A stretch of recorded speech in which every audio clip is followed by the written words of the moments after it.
네, 신명기계론 세 번째 시간입니다. 우리가 첫 번째 시간 책 이름에 대해서 살펴봤고요. 그리고 기록 목적에 대해서 살펴봤습니다. 그때 기록 목적을 다 못 살펴봐서 지난 두 번째 시간 때 이제 기록 목적의 나머지 뒷부분을 마저 다 훑어봤었죠. 이제 오늘은요, 모세오경의 핵심에 대해서 좀 잠깐 이야기하고자 합니다. 왜냐하면 여러분들 다들 아시겠지만 모세오경은 창세기, 출애굽기, 레위기, 민수기, 신명기. 그죠? 맞죠? 준혁아. 형 어디 갔어? 형 자고 있어? 그러면 형 작업하고 있어? 출근했어? 그래, 다른 작업? 그래요. 알겠어요. 자, 네. 창출, 레민신 이렇게가 모세오경이라는 거 아마 여러분 뭐 유초등부 때나 중고등부 때 교회에서 엄청 많이 배웠을 겁니다. 그렇죠? 네. 오늘이 아무래도 우리가 요즘에 이제 신명기, 창출, 레민, 신 중에서 마지막 신명기를 배우고 있다 보니까 이쯤에서 이 모세오경을 한 번쯤 정리하는, 전체를 정리하는 그런 시간이 필요하겠다라는 생각이 들어요. 그래서 신명기에 대한 더 깊숙한 신학적인 내용들을 다루기 전에 먼저 창출, 레민, 신, 이 모세오경의 핵심에 대해서 오늘 좀 짚어나가는 시간을 가져보도록 하겠습니다. 먼저 이 모세오경을요, 구속사적 관점으로, 즉 예수 그리스도의 어떤 구원 사역을 중심으로 한번 우리가 핵심을 좀 정리해 보도록 할게요. 자, 보겠습니다. 먼저 창세기예요. 창세기의 키워드는요, 시작이에요. 모든 것의 시작에 대한 이야기예요. 그래서 창세기의 핵심 키워드가 뭐냐라고 하면 시작인데, 주된 내용은요, 하나님의 백성이 창조돼요. 시작에 대한 거죠. 하나님의 백성이 선택이 돼요. 역시 시작에 대한 것들이죠. 하나님의 백성이 어떻게 시작됐냐? 선택됨으로 시작됐어요. 이 세상이 어떻게 시작됐냐? 하나님이 천지를 창조하심으로 시작됐어요. 그죠?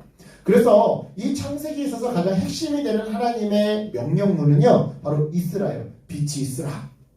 바다가 있으라. 사람이 있으라. 네, 있으라예요. 왜냐하면 시작이기 때문에. 출애굽기는요, 키워드가 구속입니다. 구속이라는 게 뭐냐면요, 저도 사실은 신학교 다니면서 이 구속이라는 단어가 되게 어려웠어요. 왜냐하면 구속하면 뭐가 생각나요? 뭔가 범죄를 저질러가지고 그저 감옥에 이렇게, 그죠? 이런 게 생각나. 여러분이 그런 게 생각 안 나시는군요. 죄송합니다. 제가 고향이 인천이에요. 인천의 별명이 뭔지 아시죠? 마계 인천. 그죠? 네, 천상계 마계 할 때 마계. 우리 사역전사에서 인천을 마계 인천이라고 부르는데, 제 고향이 인천이라서 그런지 몰라도 저는 구속이라는 단어를 들으면 그냥 이렇게 감옥에 가는 것만 계속 연상이 되더라고요. 그래서 이게 너무 어렵어요. 하나님이 우리를 구속했다고? 우리를 깜빡이 가뒀다고? 이게 뭐야? 이게 왜 자유야? 여러분, 여기서 말하는 구속은요, 내가 값지불 하고 내 것으로 샀다라는 뜻이에요. 그러니까 한마디로, 자, 이 성경책 제가 값지불하고 산 거거든요. 네, 제가 서점에 가서, 기독교 백화점 서점에 가서 값을 지불하고 제가 산 거예요. 제 거죠. 그죠? 저는 이 성경을 구속했어요. 성경책은 저에게 구속됐어요. 어떤 개념인지 아시겠죠? 여기서 말하는 구속은 그 개념입니다.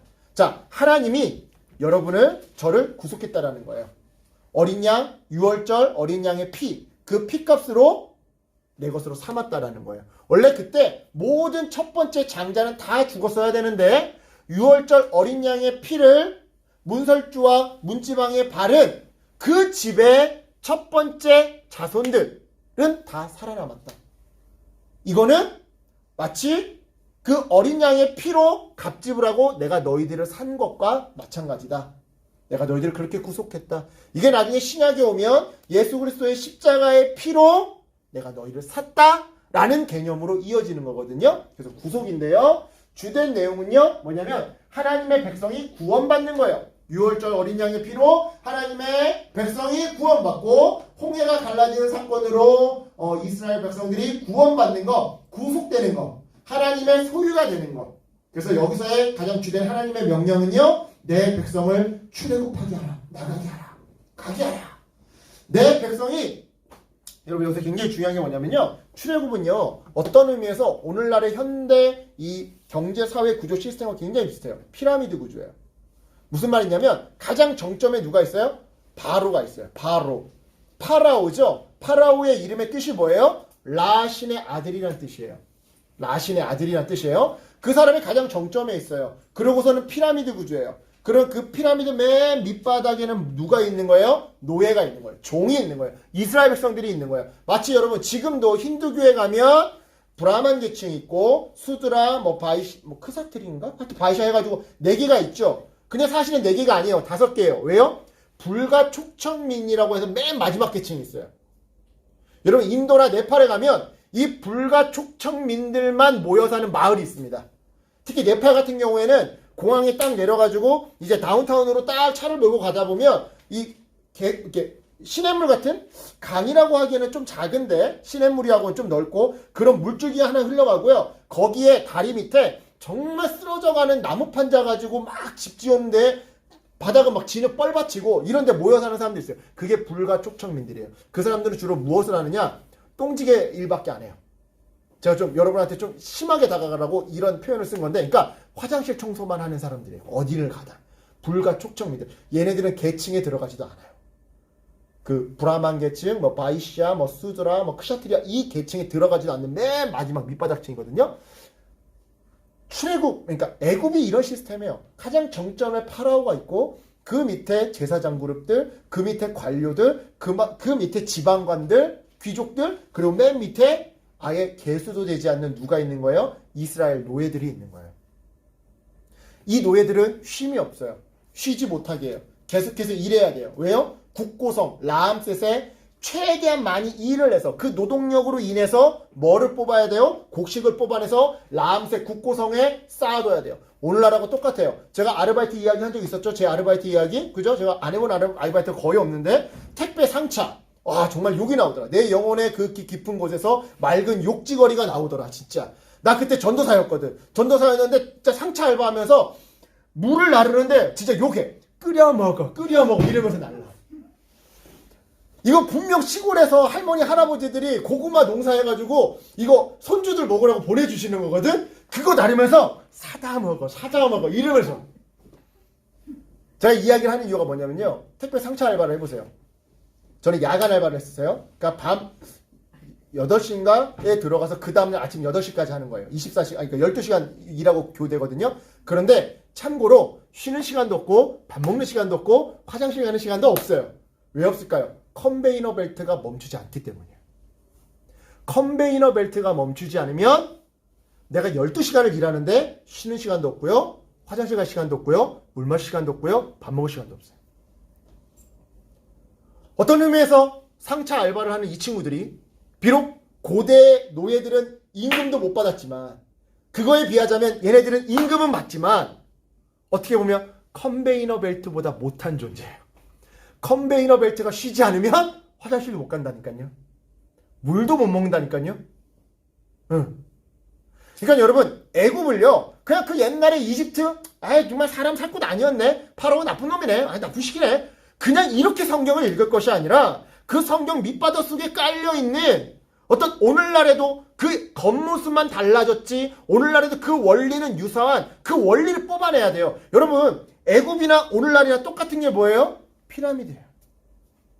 오늘날에도 정말 가진 것이 없는 가장 저소득층은 그런 삶을 사는 거예요. 컨베이너 벨트보다도 못한 삶. 근데 주님이 뭐라고 하시는 거예요?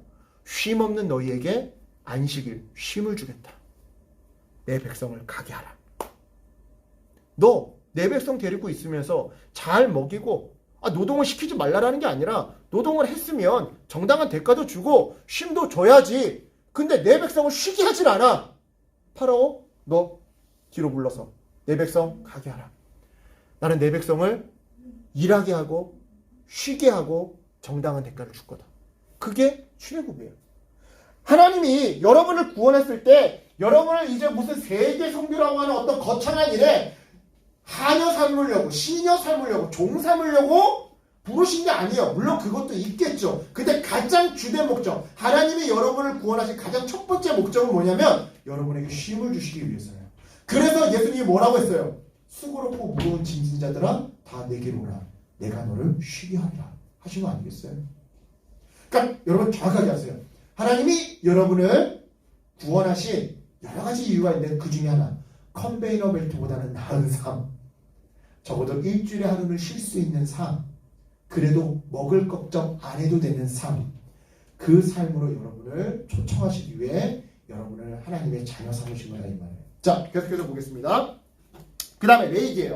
레이기의 핵심 키워드는 교육이에요. 교육. 즉 총체적인 거룩. 자, 하나님의 백성이라고 했는데 하나님 백성다운 삶을 배워야 된다는 거죠. 이런 거예요. 내가 왕이야. 근데 일찌감치 나 아빠 겁나 짜증나. 나 왕이고 뭐 관심 없어. 뭐 왕이 왜 이렇게 지켜야 될 예절이 많아. 밥 먹기 전에 손 닦으래. 나이프는 막 꼭 오른손으로 들고 포크는 왼손으로 들래. 포크를 이렇게 꽂으면 안 되는데 이렇게 집어넣어야 돼. 나 이렇게 집어넣고 싶은데 짜증나. 그래서 집 나갔어. 집 나가서 한 20년 30년을 그냥 길바닥에서 그냥 막 손으로 주워 먹고 막 포크도 막 이렇게 쓰고 막 포크 막 나이프 왼손으로 들고 막 이러고 살았어. 30년 동안. 그다음 어느 날 갑자기 그 아버지가 나를 찾으러 왔어. 저작거리에서 굴러먹던 나를 찾으러 왔어. 얘야, 너 사실 왕이었다. 너 사실 왕자였어. 네가 왜 이러고 있어? 자, 나랑 함께 궁전으로 들어가자. 궁전에 들어갔어. 아버지가 날 깨끗하게 씻겨서 좋은 옷 입혀놨어. 아주 그냥 진수성찬 딱 마련해놓고 자, 나이프 들려주고 포크 딱 들려주고 밥 먹자 이러는데 나 손으로 먹고 있어. 왜요? 30년 동안 습관이 배었어. 이해가세요? 30년 동안 그냥 굴러먹던 습관이 배겨있어. 그러니까 그 습관을 고쳐야 되겠죠. 이게 쉬워요, 안 쉬워요? 어려워요. 여러분 습관 고치는 게 제일 어려워요. 혹시 여러분 이 중에 없겠지만 혹이라도 담배 피는 애들이 있다면 빨리 끊어. 담배 끊기 어려운 이유가 뭐예요? 습관이에요. 담배가 습관이어서 그런 거예요. 저 담배 끊는데 진짜 오래 걸렸어요. 술은 빨리 끊었어. 담배는 못 끊겠더라고. 와, 왜? 습관이라서. 그러니까 그 습관을 고치기 위해서 먼저 교육받아야 돼요. 하나님의 백성, 왕의 자녀가 어떤 삶을 살아야 하는지, 어떤 예절을 익혀야 되는지 배워야 돼요. 그게 교육이에요. 그게 레이기예요. 이해하시겠어요? 그래서 레이기에서는 뭐뭐 하라, 뭐뭐 하지 마라 계속 나오는 거예요. 왜? 교육시켜야 되거든. 교육받기 싫은데요? 야, 30년 동안 그럼 습관이 들었는데 그럼 교육 받아야지 안 받아야 되겠니? 생각을 해봐. 그지? 그래서 여기서 명령 거룩하라요. 즉 하나님 백성답게 살아라. 이게 레이기의 핵심 명령문인 거예요. 자, 이어서 민수기는요. 이제 교육받았어.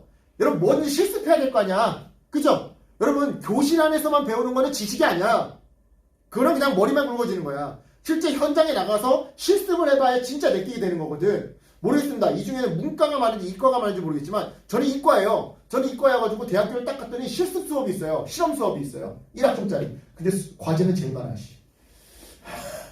너무 힘들어. 한때 그런 게 있어요. 우리 실험 과목이 있거든요. 이과생들은. 아무튼 실습을 해봐야 알아요. 실습을 안 해보면 맨날 교과서에서 과학 교과서에서 뭐는 뭐래요. 뭐랑 결합하면 뭐가 나온대요. 그냥 외우는 거지. 그게 정말 재밌지. 내가 알게 뭐야. 내가 못질을 배웠어요. 그럼 내가 직접 못질을 해봐야지. 내가 요즘도 초등학교에 기술과정이라는 수업이 있어요? 있어요? 네, 있죠. 저도 있었어요. 가정 수업이 있었는데 가정 수업에서 요리를 배운 적이 있었어요. 돈가스 만드는 법. 자, 돈가스 만드는 법 맨날 책으로 봐요. 실제 해본 적은 없어요. 그 사람 그거 지식이 아니에요. 그거 지식이 아니에요. 그냥 머리만 부은 거예요. 그죠? 네. 실전을 해야 돼요. 그게 민수기예요. 근데 문제는 그 실습에서 얘네들이 실패하고 방황을 했어요. 그게 실전과 방황이라고 하는 이 키워드로 민수기를 정리해 주는 건데요. 자, 하나님 백성다운 삶을 실패한 거예요. 실전을 나갔는데, 실습 나갔는데, 교실에서 공부하다가 실제로 실습 나갔는데 실패한 거예요. 그래서 여기서의 하나님의 명령은요, 들어가라요. 다시 애굽으로 들어가라가 아니라 약속의 땅 가나안으로 출발해라. 들어가라 해서 들어갔는데 실패한 거죠. 이게 민수기의 이야기예요. 자, 그러면 우리가 요즘에 공부하고 있는 이 신명기의 키워드는 뭐냐? 재교육이에요. 맞잖아요. 교육받았는데 실습 나가서 실패했어요. 그러니까 다시 재교육받아야 될 거 아니에요? 그죠? 신명기가 그거예요. 어떤 의미에서? 하나님 백성다운 삶을 다시 배워야 될 필요가 있다는 거예요. 그래서 하나님의 명령, 신명기에서는 순종하라는 거예요. 너네가 배웠어. 거룩에 대해서 배웠어. 그래서 내가 거룩하라고 했어. 그런데 내가 불순종함으로 실패했어. 그러니까 다시 제대로 순종해. 실패했으니까 다시 제대로 순종해. 이해하시겠어요? 이해하시겠습니까? 네. 여러분 이걸 왜 제가 구속사라고 했냐면요. 우리랑 똑같아요. 우리 하나님이 창조하셨죠. 예수 그리스도의 십자가의 은혜로 우리가 구원받았습니다. 그런데 아까 전에 얘기했지만 예수님 알기 전에 살아가던 내가 내 삶의 주인 되어 살아가던 내 삶의 습관이 너무 깊게 남아있어요. 일요일이면 맨날 조기 축구에 나가는 습관이 들어있는 애들은 일요일날 이제 예수 믿고 교회 나와야 되는데 조기 축구에 나가고 싶어요. 일요일이면 낮 12시, 2시까지 자야 되는 애들, 습관이 들인 애들은 예수 믿고 나서 교회 나가야 되는데 아침에 일어나는 것 자체가 힘들어요. 습관을 고치기가 힘들어요. 그러니까 교육 받아야 돼요. 그리고 실전에 나가 봐야 돼요. 근데 실전에 가운데 우리 실패해요. 성경은 그거를 인정해줘요. 그걸 끌어안아줘요. 그러니까 너네 한 번에 실패했어. 너네 끝. 두 번 다시 기회 없어. 이러지 않아요. 성경은요 다시 기회를 줘요. 재교육. 이해하시겠죠? 그러니까 이게 어떻게 보면 우리가 구원받고 이 땅을 살아가는 이야기와 굉장히 닮아 있는 거예요. 자, 이게 구속사적 관점이라고 한다면 이번에는 자 언약의 관점에서 모세오경을 한번 정리해 보겠습니다. 언약의 관점에서. 자, 창세기는요 하나님과 아브라함 사이에 언약을 체결해요. 자, 제가 언약 얘기할 때 계속해서 로마인의 약속 이야기하죠. 뭡니까? 이쪽 아브라함은 하나님께 뭐를 약속해요? 순종을 약속해요. 하나님을 향한 순종. 하나님은 아브라함에게 뭐를 약속해요? 땅을 약속해요. 자손을 약속해요. 자, 여러분 오늘날 땅과 자손은 공동체를 의미한다고 신약성경에서 영적인 의미에서는 공동체를 의미한다고 제가 말씀드렸습니다. 막 이거 보면서 하나님 믿으면 땅 준대, 아싸, 어디 부동산 준대, 이렇게 생각하시면 안 돼요. 알겠죠? 하나님 믿으면 하나님이 나한테 부동산 준대, 이렇게 받아들이시는 게 아닙니다. 땅과 자손은 신약성경에서 공동체예요. 그리고 특별한 보호. 내가 너 특별하게 보호할게. 내가 너를 저주하는 자 나도 저주할 거고, 내가 너를 축복하는 자 나도 축복할 거야. 그리고 너를 축복의 통로로 삼을 거야.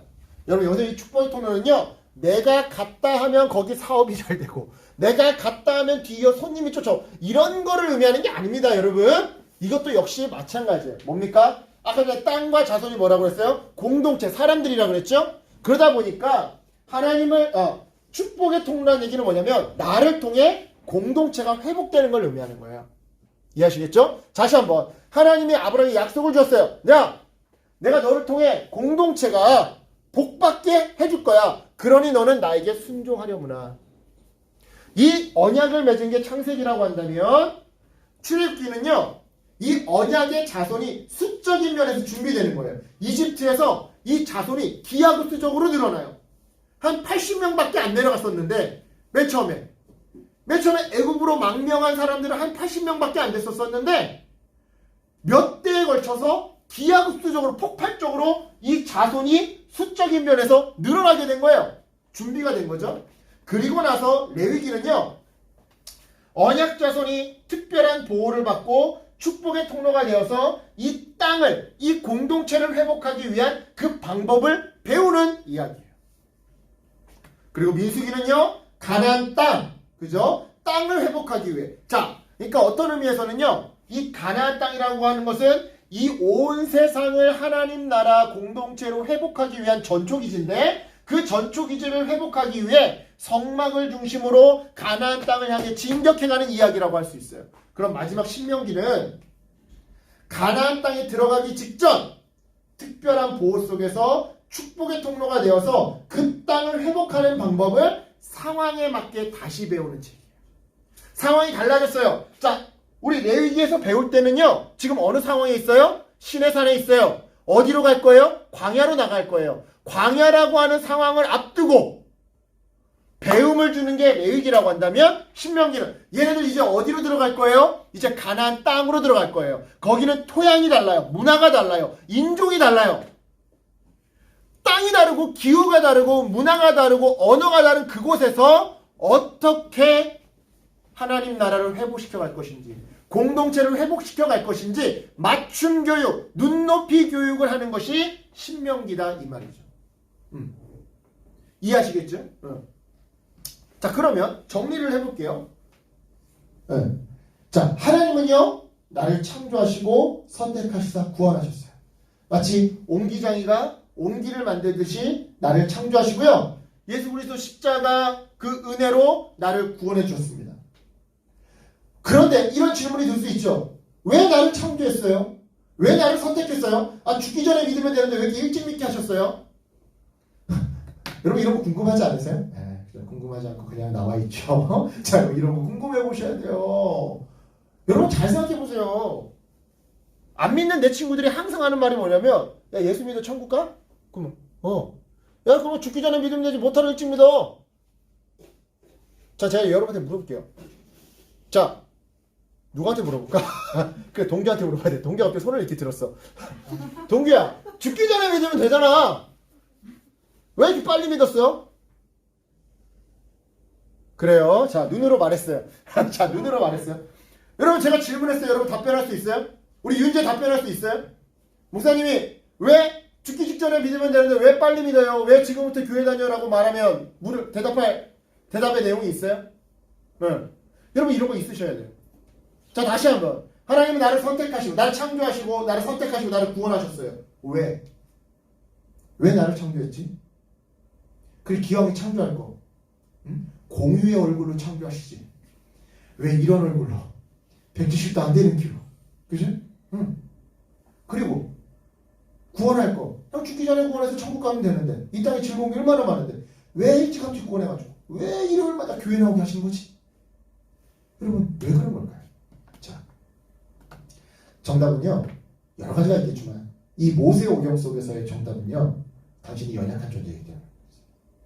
한마디로 내가 공유처럼 안 생겨서, 내가 170이 안 돼서, 내가 몸이 연약해서, 내가 뭔가 어그러져서, 그래서 나를 선택하시고 나를 구원하셨다는 거예요. 자, 보겠습니다. 신명기 7장 6절로 7절이에요. 모세 오경이죠, 신명기. 자, 너는 여호와 네 하나님의 성민이라, 선택받은 민족이라. 네 하나님 여호와께서 지상 만민 여러 많은 민족들 중에서 특별히 너를 자기 기업의 백성으로, 특별히 너를 하나님 백성으로 택하셨나니 여호와께서 너희를 기뻐하시고 너희를 선택하신 이유는, 잘 들어보세요, 너희가 다른 민족보다 수요가 많기 때문이 아니니라. 너희는 오히려 모든 민족 중에 가장 적으니라.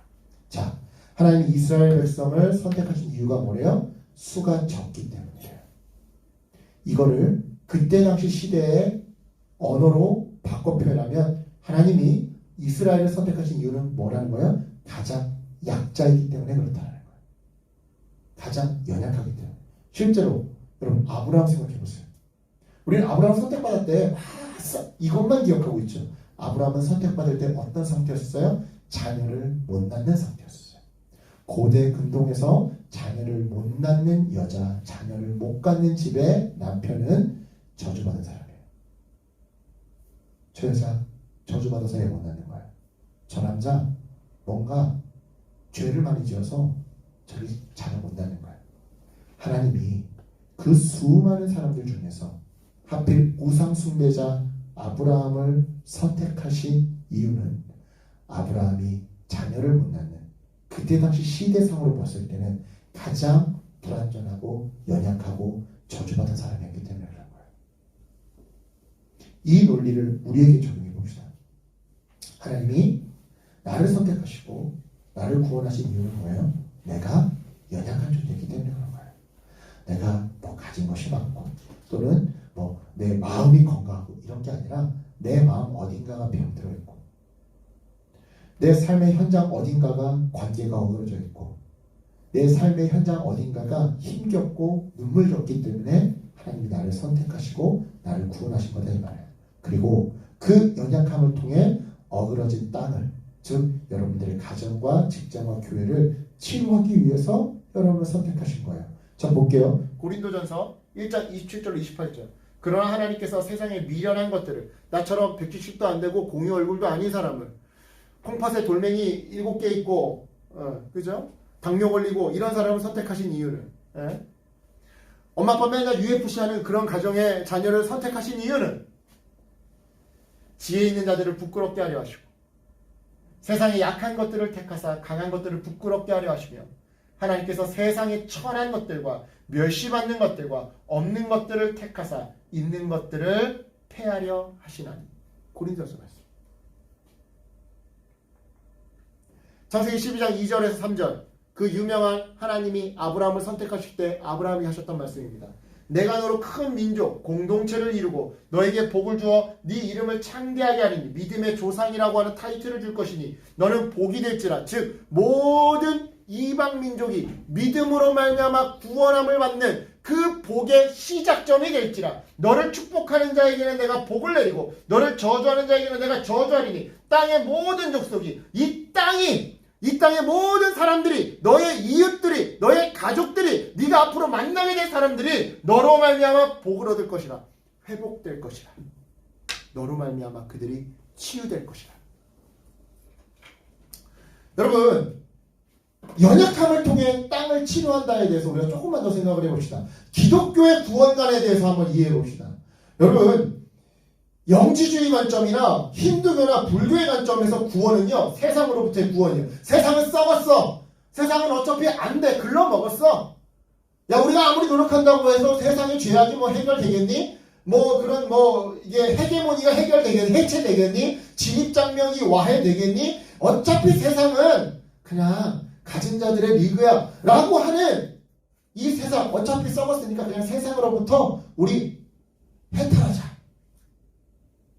인생이 힘들어? 산속으로 들어와. 템플 스테이션. 세상 정리하고 모든 인연 끊고 속세의 연을 끊고 들어와. 산으로 들어와. 돌을 닦아. 돌을 닦으면 너의 정신이 저 하늘에 있다. 그러면 뭔가 너의 정신이 구원을 이뤄. 여러분, 이게 영지주의적 관점이고 힌두교와 불교의 관점이에요. 잘 들으세요, 여러분. 한국교회 안에서도 이런 잘못된 구원론이 많이 들어와 있어요. 우리가 받는 구원은요, 다 순순히 예수 믿어 천국 가려고 예수 믿는 거 아니에요. 물론 그것도 있지만 그건 나중 문제야. 우리가 죽고 나서의 문제야. 그러면 기독교의 구원과는 뭐냐? 세상을 위한 구원이에요. 하나님이 여러분을 선택하시고 여러분을 구원하신 이유는 예수님께 복 받아서 나 혼자 잘 먹고 잘 살고 아무리 남들은 취업난이란다. 아무리 남들은 무슨 코로나 어렵다고 한다더라. 그러던가 말던가 나는 예수 믿고 복 받아서 나는 취업이 보장된 곳에 이렇게 막 가고 남들은 힘들어도 막 나는 막 승승장구하고 이러라고 구원받은 게 아니라는 거예요. 그 연약한 세상, 그 어그러진 세상, 그 병든 세상을 고쳐주라고 회복시켜주라고 구원받은 거다 이 말이에요. 다시 들으세요.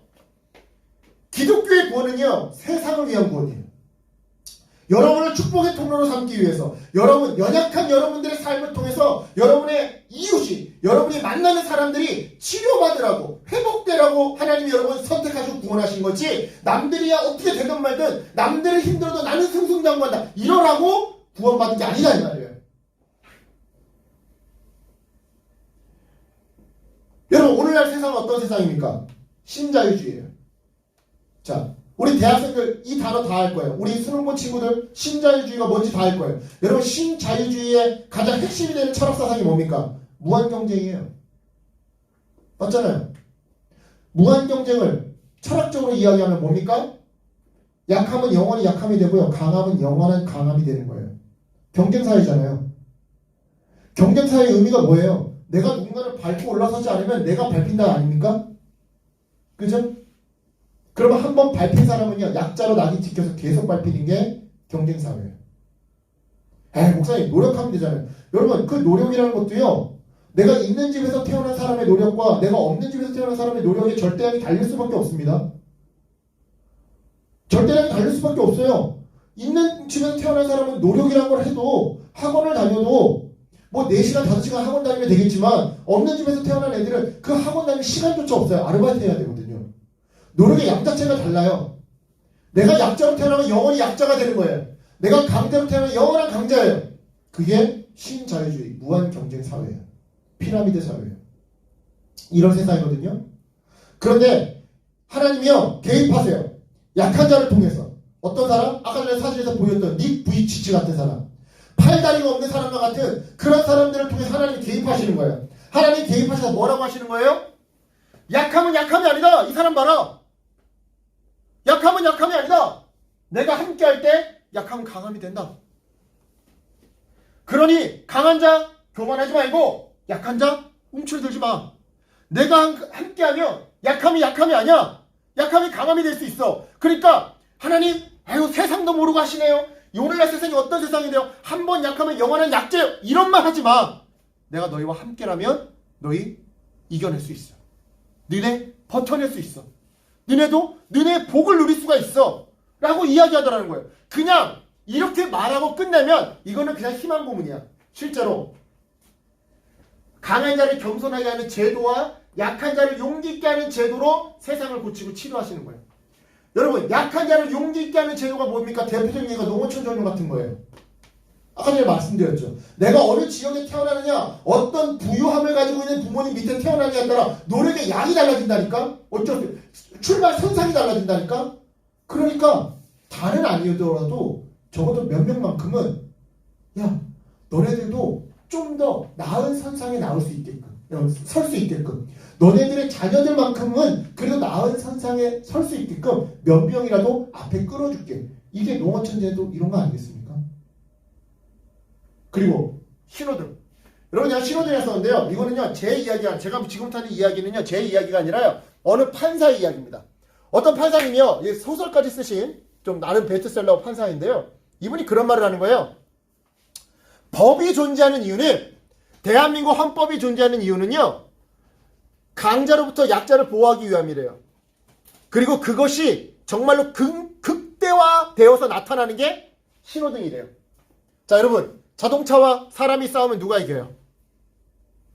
자, 여러분, 한 번도 운전이란 거를 안 해보셨죠? 그래서 그런 거죠. 자, 다시 한번. 자동차와 사람이 싸우면 누가 이겨요? 여러분, 자동차하고 부딪혀서 살아남을 수 있어요? 그렇죠. 관심이 없나요? 자, 여러분. 자동차와 싸워서 사람이 져요. 자동차가 강자예요. 그런데 신호등이 빨간불이 되면 그 강자가 멈춰야 돼요. 약자인 사람이 지나갈 때까지 강자가 멈춰 있어야 돼요. 이게 법이 존재하는 이유예요. 만약 하나님이 이렇게만 하고 끝냈다면 하나님은 거짓말쟁이 사기꾼이에요. 우리한테 희망 고문하는 거예요. 근데 하나님은 각 분야의 전문가들을 이용해서 이런 법들을 만드시는 거예요. 강한 자를 겸손하게 하는 제도, 약자가 용기 있게 하는 제도. 누구를 통해서? 이 닉 부이치치와 같은 연약한 사람들을 통해서, 이런 사람들을 통해서. 최초의 장님 국회의원, 그죠? 휠체어 타는 국회의원. 도대체 이런 사람들이 왜 국회의원 돼야 됩니까? 하나님이 이런 자들을 들어 사용하신다고요. 그게 하나님 뜻이라고. 그렇습니다, 여러분. 연약한 여러분들에게 힘주시고 여러분들을 통해 이 땅을 구원하시라고 하나님은 여러분들을 선택하고 구원하신 겁니다. 따라서 나와 이 땅을 구원하기 위해, 내 가족을 구원하기 위해, 내가 살아가는 이 일상의 공동체들, 땅을 회복하기 위해 우리는 이제 그 방법, 즉 거룩, 하나님과 동행하는 방법을 배워야 하고 실천해야 해요. 왜냐? 거룩해야 하나님이 나와 동행하시고 하나님이 나와 함께 하셔야 약할 때 강함 되시는 하나님의 능력으로 연약함을 이용해 세상을 치료할 수 있기 때문이죠. 자, 고린도후서 12장 7절로 10절입니다. 그 유명한 바울의 고백인데요. 여러 개의 치를 받은 것이 지극히 크므로 너무 자만하지 않게 하시려고 내 육체, 바울 나 육체의 가시 곧 사탄의 사자를 쥐었으니, 제가 봤을 때는 이게 간질이었던 것 같아요. 간질. 왜냐하면 전에도 말씀드렸지만 물론 학자마다 달라요. 이 사탄의 저주가 바울의 눈병 안질이었을 것이다. 아니다, 간질이었을 것이다. 저는 간질이었다고 봅니다. 왜냐하면 안질이었다고 한다면 바울이 다메섹 도상에 예수쟁이들 잡으러 가려고 하다가 길 위에서 빛으로 오신 예수님을 만납니다. 그래서 그때 거의 실명할 것 같은 통증을 느끼거든요. 만약 이게 바울의 고질병이 안질이었다고 한다면 오히려 이거는 자기가 예수님을 만났다라고 하는 증거가 되기 때문에 사탄의 저주라고 표현을 안 했을 거예요. 근데 사탄의 저주라고 표현했다는 얘기는 뭐냐면 뭔가 자기 사역에 장애물이 된다는 거겠죠. 제가 봤을 땐 간질 발작이에요. 설교를 하는데 발작이 일어난다거나, 그지? 사람들 앞에서 예배를 인도해야 되는데 간질 발작이 일어나는 거. 그래서 사탄의 저주라고 표현하지 않았을까 싶습니다. 그러면 도대체 간질을 왜 걸렸냐? 제가 지난 시간에 얘기했죠. 근동지방, 지금도 중동지역은 여자들이나 남자들을 처형할 때 어떻게 처형한다고요? 돌멩이로 헤드샷을 한다고요. 구덩이를 파가지고 사람을 이렇게 해놓고 고개만 딱 내놓게 해요. 그리고 머리만 조준해서 돌멩이를 던지는 거예요. 바울이 성경에 기록된 것만으로도 최소 3번 이상 이 돌멩이질을 당합니다. 머리에 집중적으로 돌멩이를 맞았어요. 이로 인한 간질이 아닐까. 그래서 이 간질이 자꾸 예배 인도하는데, 제가 저처럼 이렇게 여러분 앞에서 설교하는데 발작이 일어나지 않았을까. 그래서 사탄의 저주라고 표현한 것이 아니었을까라고 학자들은 이야기를 해요. 저는 이게 더 설득력이 있다고 봐서 저는 간질이라고 보는데, 주셨으니 이는 나를 쳐서 너무 자만하지 않게 하려 하심이라. 이것이 이 간질병이 내게서 떠나가게 하기 위하여 내가 3번 주께 간구하였더니 나에게 이르시기를 내 은혜가, 하나님의 은혜가 너 바울에게 충분하도다. 이는 내 능력이, 하나님의 능력이 너 바울의 연약한 데서 온전하여짐이라 하신지라. 그러므로 내가 기뻐하노니 이는 내가 약한 그때의 강함이라. 내가 약한 그때에 강할 수 있는 이유는 뭐예요? 뭡니까? 바로 하나님이 우리와 함께 하시기 때문이에요. 나에게 이르시기를 내 은혜가, 하나님의 은혜가 너에게, 너 바울에게 충만하다. 즉 하나님의 은혜가 연약한 나에게 임할 때 나의 약함이 강함이 된다 이 말이에요. 자, 이거를요 조금 더 재밌게 표현해 볼까요? 자, 루돌프 사슴코. 산타를 만나기 전까지 루돌프의 코는요 약점이에요. 그냥 연약함이에요. 쟤 술 먹었나봐. 아침부터 다 술 먹었나봐. 코가 새빨개? 아, 저게 어쩜 저렇게 못생길 수 있을까? 야, 생겨도 어쩜 코가 저렇게 못생겨? 야, 생겨도 어쩜 저렇게 코가 술 먹은 것처럼, 나 술 먹은 것처럼 새빨개? 다 손가락질해요. 그런데 이 코의 진가를 누가 와서 알려줘요? 산타가 와서 알려줘요. 산타가 와서 루돌프와 함께 하니까 그 코가 어두운 밤길을 비춰주는 강점이 돼요. 산타를 못 만났으면 약점은 약점이에요. 그냥 약점으로 남아있어요. 근데 산타를 만나니까 약점이 강점이 되더라 이 말이에요. 다시 한번. 거룩해 하나님이 나와 동행하셔요. 하나님이 나와 함께 하셔야 산타를 만나야 약할 때 강함 되시는, 루돌프 코가 그냥 못생긴 코가 아니라, 못난이 코가 아니라 어두운 길을, 밤길을 밝히는 그 코라는 것을 깨닫게 돼요. 실제로 그렇게 되기도 하고. 물론 여러분, 때와 장소에 따라 그 본질, 하나님이 약자를 사용하신다, 내 연약함을 들어 사용하신다는 변화하지 않아도 그 방법, 과연 하나님은 이 연약함을 어떻게 사용하실까라고 하는 그 방법은 변할 수 있습니다. 그래서 우리가 매 순간 익숙한 말씀, 이미 알고 있는 말씀으로 돌아가서 다시 새롭게 읽고 새롭게 적용해야 하는 거예요. 그래서 이미 알고 있는 말씀이라 하더라도 우리가 반복해서 읽어야 되는 이유가 뭐냐면, 본질은 변하지 않지만 방법은 상황에 따라, 내가 지금 광야로 갈 것이냐 가나안 땅에 들어갈 것이냐에 따라 방법은 달라질 수 있다 이 말이에요. 그러니 여러분, 새롭게 말씀을 읽고 묵상하고 실천하세요. 유대 학자들은 모세율법으로 많은 규범을 만들었지만 예수님은 그것을 하나님 사랑과 이웃 사랑으로 요약하셨습니다. 그림자는요 수많은 형태로 나타날 수 있어요. 고양이가 서 있는데 그림자는 배트맨 그림자가 만들어질 수 있다니까요. 하지만 실체는 하나예요. 사랑이에요. 본질은 사랑이에요. 연약한 사람을 들어 하나님이 사랑하시고 그 사람이 또한 이웃을 사랑하게 하신다. 그런데 어떻게 사용하실까? 그리고 우리는 어떻게 사랑해야 할까?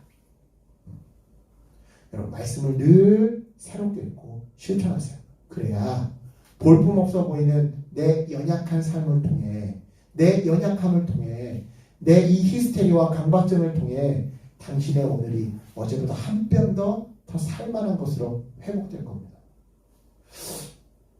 저는 연약함이 몇 가지 있는데 그 중에 2가지가 여러분한테 이 시간에 좀 간단히 소개하자면, 저는 아까 전에 얘기했지만 UFC 하는 부모님 밑에서 자랐어요.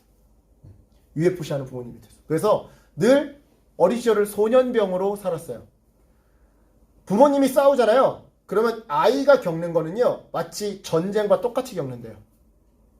그리고 늘 죄책감에 시달린대요. 내가 그때 우리 엄마를 지켰어야 되는데 우리 엄마를 지키지 못해서 아버지가 우리 어머니를 때렸어. 늘 그 죄책감에 시달리며 살아가는 거예요. 이 상처가 늘 있어요. 그러다 보니까 제가 잘하는 게 있어요. 부부 상담을 굉장히 잘해요. 부부 상담을 굉장히 잘해요. 특히 결혼 앞두고 자꾸 지고 먹고 싸우는 애들 저한테 오면 제가 잘 이렇게 화해시켜서 결혼까지 꼬린시킬 수 있어요. 저의 연약함인데 강함이 되죠. 주님을 만났더니. 또 하나, 저는 강박증이 있습니다. 한번 모으기 시작하면 또는 한번 뭔가를 하면 하루라도 그게 빠지면 안 됩니다. 그게 파일에 딱 저장이 되어 있어야 돼요. 저의 이 강박증과 히스테리가 어떻게 사용되느냐, 아침마다 여러분한테 카드 큐티 보내는 걸로 사용되는 거예요. 제가 하루도 거르지 않고 여러분한테 보낼 수 있는 비법은 뭐냐? 제 폴더에 2017년부터 이 큐티가 계속 저장되어 있습니다. 만약 여기에 날짜가 하루라도 빈다, 저는 저의 히스테리아 강박증이 올라오기 시작합니다. 그래서 저는 꼭 만들어야 돼요. 만든 김에 여러분한테 나눠주면 돼요. 여러분, 하나님이 연약한 여러분들을 들어 사용하십니다. 나는 왜 이 히스테리 덩어리일까? 나는 왜 강박증 덩어리일까? 나는 왜 이런 가정에서 태어났을까? 여러분, 너무 자기 자신을 비하하지 마세요. 하나님이 함께 하시면 여러분의 그 새빨간 루돌프 코가 누군가의 어두운 인생길을 비켜주는 밝은 전등이 되어줄 겁니다. 여러분, 이 믿음을 가지시고 날마다 이미 익숙한 말씀 다시 새롭게 읽고 적용하시고 붙들고 살아가시는 저와 여러분 되시길 주님의 이름으로 간절히 축원합니다. 아멘. 기도하겠습니다.